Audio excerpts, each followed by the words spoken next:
ẹ káalẹ́ ẹ kú ọdún ẹ kú ìyèdún ẹ̀mí yóò ṣe ọ̀pọ̀ rẹ̀. Ìròyìn kúmọkùmọ ló ń dé sí etí ìwòran yín láti iléeṣẹ́ ojúkòkòrò evangelical ministry orí òkè kòmátà. Orúkọ tèmi ni àáfàá Rebecca ògbónléjà wúùdẹ̀ ni mí yẹn kan bí ọgbẹ́ aláṣejù bàbá jẹrinrọ́lá tí fi ẹsẹ̀ méjèèjì ta ajá nípa igúnnugún bà lórùlé ní orúkọ bàbá mi. 15 minutes to 4:30 lódù ní iwájú ilé ọba Kárìbù ní ìlú Ìlọrin. Gbàù lójú ọ̀tá tó wù mí tẹ̀gbintẹ̀gbin. Sister Praise fi dùdù kí ẹni ẹlẹ́ni tọrọ fún broda 3G nínú Big Brother Naija. Ní broda 3G yìí bá fi panla kan yọ láì bẹ̀rù ẹnì kankan. Bẹ́ẹ̀ ni ara ò kì í ṣòkúta. Ó kó búlóògùn Sister Praise. It is well kàngání. Bàjẹ́ yìí náà kọ́ wá fún yín lọ́kọ̀ ọ̀dọ̀ yín lè máa rúkọ sí.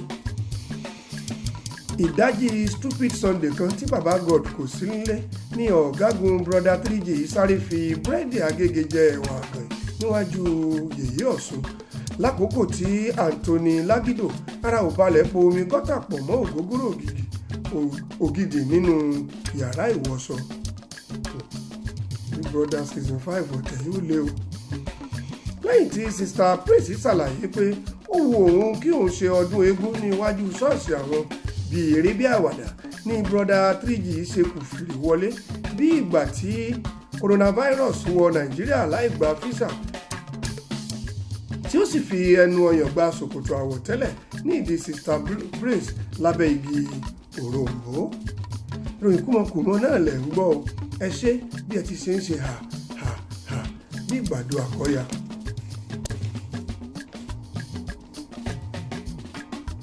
Ìròyìn kúmọkùmọ náà lẹ ṣì ń gbọ́.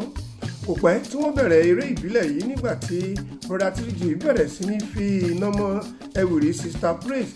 Broda Biggie tí gbogbo ayé mọ̀ sí Big Brother wọ́n bá Sister Praise kẹ́dùn pé ohun tó tán náà ní ọdún eégún ọmọ alágbá sì máa lọ tọrọ àkàrà nígbà tí ọdún eégún bá tán àbí bẹ́ẹ̀ ni wọ́n máa ń sọ ọdún eégún lójúmọ́ ni wọ́n máa dín àkàrà àwọn ọmọ ilégbá máa lọ wọ́n máa bọ̀ á máa jẹ àkàrà ṣùgbọ́n tọ́dún eégún bá tán àkàrà wù wọ́n jẹ wọ́n náà lọ tòsí bus stop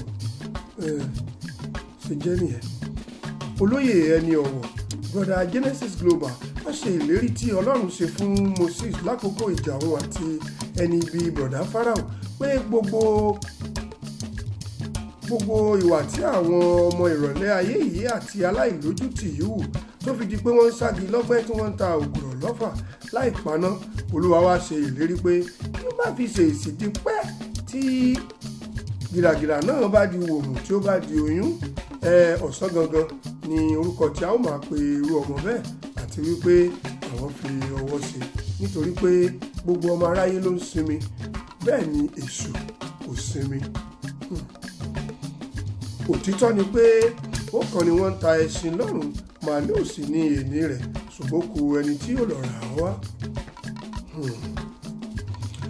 Broda Alálùdé ló kọ ìròyìn yìí fún wa nígbà tí màmá wa Esther Ajayi ló ṣe ògbófọ̀.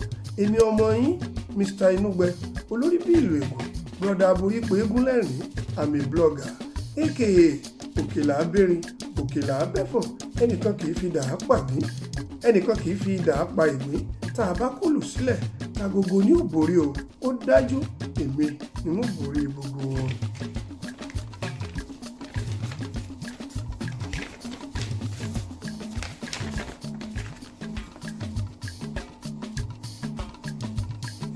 Jíkan lùkọ́ pa àjàǹkà àti ẹrù fímọ́ lògbòlògbò náà ni mo kà á friendly sí etí ìwòran yín ṣùgbọ́n gbogbo wa ní kí ẹ mú o.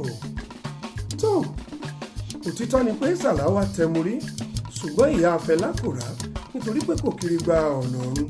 ó mà wo ni kápájá ní Mushin àwọn Kàlàbá ni kò jẹ́ ìyókù tún di ní ọjọ́ méje. Ilé yín ni kí ẹ máa gbé o.